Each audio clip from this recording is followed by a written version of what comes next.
Hey everyone, welcome back to another video. I'm your average guide Sahil Gogna, and as you can see today we have a guest. His name is my friend Ishpunit Singh, and he is from Montreal and currently pursuing his MBA from JMSB. Yesterday we were having a very interesting conversation about internship versus co-op, and we came up with a lot of good points that we felt that as a student you should know. And today we are going to discuss about those points, and we will be trying to have a conversation specific to Concordia University because he is currently enrolled into that program. Basically, we want to give you an outline that students, they can ask these types of points from their course coordinator or their university before enrolling into a co-op or internship program.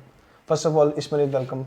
Thank you so much, Sahil. I have been to this program already with you, so it's always a pleasure to be here and help people. So yes, I'm Ishpunit Singh. I'm pursuing MBA from Concordia University, John Molson School of Business. We were having conversation yesterday about what is co-op and what is internship, what the difference is. So basically today I'll clear some of the queries. Correct. And I'll explain what the process is in Concordia University and what were my experiences being in the cooperative program. Yeah.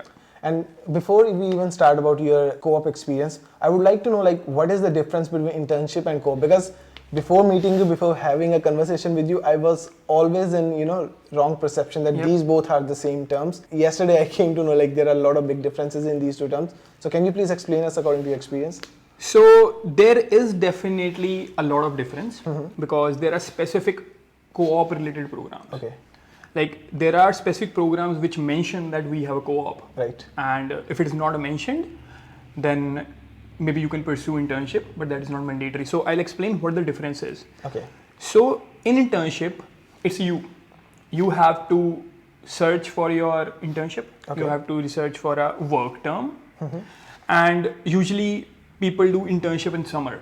Okay. So that's the time when university allows you. For international students. Okay. Because mostly during summer, they have a free semester. They have a holiday in which they can work. Otherwise, when their semester is going on, international students can't work more than 20 hours. Right. So basically for international students, internship you can pursue only in summer. Okay. But co-op, you can pursue in winter, you can pursue in fall, you can pursue in summer. Okay. I'm pursuing it in winter. Okay. And I need a co-op work permit for that. So basically, co-op, you are assisted by your university or your school to find a job, find a work for you. Okay. It is basically to train you. Some programs are mandatorily co-op, like you have to mandatorily do it. Some are not mandatory, it's your choice. If you opt for it, you have to do it. If you don't opt for it, you can pass that. So basically, in Concordia University, what happens is when I enrolled, my MBA is not compulsory a co-op program. It's my choice. Okay. So I enrolled for co-op. I enrolled with Institute of Cooperative Education, Concordia University. It's a different department altogether. There are people. It's just for Concordia University, right? I'm just explaining Concordia. I don't know what happens in other universities, but specifically for Concordia, there is a proper department. It's called Institute of Cooperative Education, Concordia University. There are people there who are managing that department, who are helping students like us to pursue a co-op term or pursue a work term, and they have contacts, arrangements with organizations. They even train you how to make resumes. They even train you how to do interviews. They even train you on French. Oh, okay. Because it is always an asset to have French in Concordia University, right? So they'll train you on everything. They'll guide you. So one specific thing, there's proper portal for co-op. Okay. There's an internal portal for Concordia University where you go, where you can see the job postings by the organization and where you can apply the internal one. You don't have to go to the companies or organizations webpage to apply. Yes, some companies do write there that do apply on our webpage also, but they do advertise their roles on the co-op portal. Oh, okay. So it's basically you are assisted by the university in co-op. Other information is, I'm not sure about that, but yes, being in a co-op program is always helpful. You get a lot of assistance, and it is a win-win situation for the student, for the university, and for the organization too, because organizations get incentive from the government the more they provide the co-op job roles to the students. So government incentivizes them. Okay. And I'm not sure if this happens in internship. Okay. So if I'm not in a co-op program, I have to search for my internship on my own. Okay. I have to go out, reach out to people, maybe apply online. But for co-op, I can just reach out to my co-op program managers, executives, and they'll assist me and they'll tell me apply here. And those organizations are specifically looking for hiring people from that particular institution. Okay. So there's a big difference here. So we need to be very specific that whether we are looking for the internship or co-op whenever we are reaching out on our own to a company, right? So yeah, whenever you go to a company, they will specifically see that this is a co-op. okay. They will ask you, are you a co-op student or not? So you have to select yes or no. And if you are a co-op, and if that role is specifically for co-op, they'll not consider you. If it is a role both for internship and co-op, they might consider you depending on your profile or something. But I think co-op student, if you and me are both in the same profile, we are same at a level. Our resume is almost same. I think they'll always prefer a co-op student because that is they have an arrangement with the university. Plus, government incentivizes them if they give a co-op role. Okay. Yeah. So I have one follow-up question that on one side you have told us that the university, they help us to find the co-op and they have all the companies listed on the website. Yeah. But in case, let's say I'm interested in a specific company, I reach out to them myself. I got everything approved and right now they are ready to offer me a co-op for, let's say, 2 or 3 months, whatever the time duration is. Then am I allowed to do this, or is it compulsory for me to just go in the companies that the university has listed on their website? So what happens in Concordia University is when you are enrolled in the co-op program, they give you instructions. Okay. So yes, you can go outside. You can apply outside.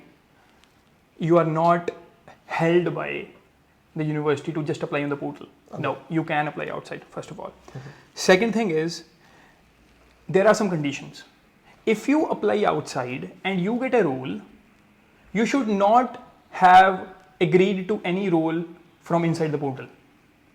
Okay. That is one of the conditions. If you already have a role, if you already have a offer from a company which is in, and you applied to it, right? And you got an offer from a company from inside the portal, then you're done. That's it. You can't apply anywhere else because university has an arrangement with the organization, and if you say no, you are out of the co-op program. Okay. Yes. But yes, if you haven't gotten any offer from inside the portal and you have gotten an offer from outside, and you just tell your co-op manager that I have gotten this offer and I want to include it as my co-op term. Okay. So they'll just ask you for your documents and they'll ask you the relevant information. Where are you going? Where will be the work location be? How many months? How much they are paying? Because they have specific standards of how much a company should pay to a particular student. Okay. These are paid ones, right? These are all paid ones. That's great. In co-op, there's no company which in Concordia University which gives you an internship unpaid. Oh, no, okay. there are proper benchmarks. Like this should be the minimum amount we need for a company to hire our students. Okay. So yes, you can apply outside, but there are some conditions you have to be very careful about, and you have to be in constant touch with your co-op manager. Okay. Yeah. And is there any specific time when we have to enroll this? Like my question is do we need to tell university that, okay, I want to enroll myself in the co-op program, or is it like now the winter term is approaching and I feel that, okay, now I'm ready to apply for co-op and there are some companies listed on the website, I go to them, apply. So what exactly is the process for this? So basically, to every student who is coming to Concordia University and they want to have a co-op term, first of all, go to the Institute of Cooperative Education website, Concordia University, it's on their website. Okay. If the form is live, just fill it. Fill it ASAP because it is a first come, first serve. So I'll tell my experience. What happens is, I got my offer 1 year before, December. I have to join in September, but I got an offer in December. Last year, right? Then in August, I got to know that co-op applications are open. Okay. I'm not sure if I have gotten an email, but I got to know from my classmates and other people. Okay. I just went to the website, filled the form, wrote some SOP, whatever they want. I haven't even started my classes as of now. Okay, but it is first come first serve. Okay. I filled it. I got into co-op. But if I am late, if the seats are already filled, because they don't have anything to consider, you haven't started your academic semester yet. So they just give out to you, yes, but they have some conditions that minimum 8 courses, like 8 into 3, that's 24 credits before you go for a co-op. Oh, okay. So you are enrolled in co-op, but you will get a work term. Work term is when you do a co-op. Right. You will get a work term only when your 8 courses are done. So first semester I did 4, second semester I did 4. So I was eligible to work for my co-op in summer. Okay. In summer, but I didn't choose so because I was in India back in India because of COVID. So I choose fall term. Okay. Right? But yeah, so I had some academic project in fall, so I deferred it to winter. Okay. So there is always a choice. You just be in touch with the co-op manager. They'll do it for you. But yes, enrolling is very important. Very important. Do it as early as possible. Some people may not get a chance because they're late.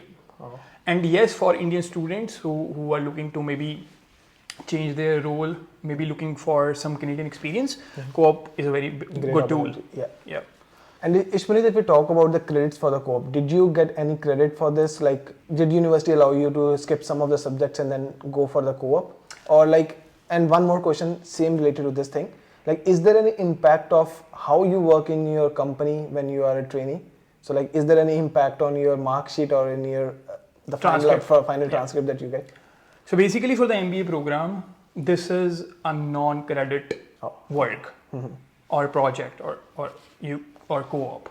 No, it is non-credit for me. Okay. I do get credits, but it is not considered in my academic GPA. Okay. It is a non-credit course. So basically I'll get grades for my co-op, but it will not be contributing to my GPA. It will be mentioned on my transcript. Okay. Yes, he has done his co-op. He is in co-op. He has done his co-op and he has gotten this grade or maybe pass or fail. Okay. It is pass or fail. So I did my co-op. Yes, successfully completed it. Yes, he is pass. So is it same for the engineering students too? Like, No, do you have any question? No, it is not the same for engineering students. Engineering students do get some credits. I believe it is 6. Okay. I'm not sure. You have to consult the proper guidelines and instructions which they have. But for MBA, it is a non-credit course. Okay. And it is not mandatory. Okay. You can skip it. Okay. Yeah. So till now we have discussed the differences between co-op and internship. Then we have discussed that you need to enroll yourself in a co-op program in Concordia University. Yep. Then Concordia University helps you when it's the co-op time. Yep. That there are some listings of the companies and you can apply them directly. They definitely help you. Yeah. And then they also help you to prepare your resume, you prepare your cover letter and everything. Exactly. Even prepare for the interviews and everything, right? Yeah. And after that, this thing is paid. So you get paid for it. Right? Co-ops and internship, like co-ops are paid. Okay. So do we have anything else to add? So some more minute details. If you are enrolled in the co-op program, you need to have a co-op permit, co-op work permit. Okay. Because you can't work in winter term or fall term if you don't have a co-op work permit. Okay. For that you get a co-op letter from the university when you are enrolled in the co-op program. Co-op program manager sends you a co-op letter. Okay. And you send it to the immigration. They then send you a co-op work permit within weeks. Oh, okay. Okay, so that is important because the organizations which are listed on the co-op portal, they ask you for co-op work permit because they need to also justify back to the government, right? Or whatever their process is. This co-op work permit, I have already mentioned that it is mentioned on the transcript, so you have to take it seriously. Okay. It is not a joke, and university also takes it seriously. It is mentioned on your transcript. What are pros and cons? Pros are that you get help, you get assistance, you get for a person who's struggling to find an internship, they obviously get access to the portal where you are specifically catered to. Okay. But cons are, suppose you're also interested outside. You applied for many roles and they are taking time, but you got a role in co-op. you have to go there. Right. You can't say no. Okay, so that's a con. So basically, there's specific deadline till which we have to Yeah, accept the offer, and they then give you a inform deadline to accept it, and it's just one. So you have to very cautiously apply to the opportunities, specifically for what you're looking for. Don't just apply anywhere, because if you get an offer, you can't refuse. You have to like almost accept it. I got 2 offers on the same day, so I had an option. But if I have gotten an offer like 1 day prior, so that will be my final offer. Okay, so the offer that you got next day, you have to reject it because you have already told university that you are accepting the first one, right? I will not get any offer later if I get an offer already. University will not allow them to give me an offer. Okay. Because I already have an offer. But I got the both offers on the same day, so I had a choice. But if it would have been like 1 day prior or 1 day later, I don't have any option. So these are the minute details which varies from, I believe, from university to university. I'm talking about my experience here. Right. So it has benefited me a lot for my personal experience. But for people who are like very ambitious, maybe they wanna explore outside of the co-op. They don't like the companies who are coming to the co-op. If they are exploring opportunities outside, they have to be very wise where they are applying. They have to be cautious about the timelines of the calls they are getting or interviews they are getting. So, as I already told you, if you got an offer from the co-op, you are done. Then you have to refuse all other offers. Okay. That is one of the cons for some of the people. Yeah. Okay. And I think that's it for our today's talk. Like, we have discussed a lot of important points. Yep. And in case to all the students who have further doubts, or if they want us to explain anything else, they can definitely comment down in the comment section below. And also one more thing, you can connect with us on LinkedIn if you have any further doubts. So Ishpanit is very active on LinkedIn. He is like one of those rare students who I think like are very active on LinkedIn, and he's the boss of networking. No, that's I believe I was at the same stage and people helped me. So I want to help people. Right. And if I can impact however I can, I will be happy. Okay. Happy to do so. So just one main tip. So before you send him a connection request on LinkedIn, just make sure to watch the LinkedIn video that I have already made, like how to effectively network, because that will make a difference. It is always good if people have a note. Right, so I understand exactly. like how I should proceed, if I should cater to them immediately or should I give them some time, like make time for myself, then I approach them. So if your question, like if you can mention like why do you want to connect, that will be very helpful. Right, yeah. Exactly. So guys, that was our today's video. I hope you have liked the video. Please make sure to subscribe the channel, and we will keep bringing such informative videos in the future too. Thanks a lot for watching. Thank you.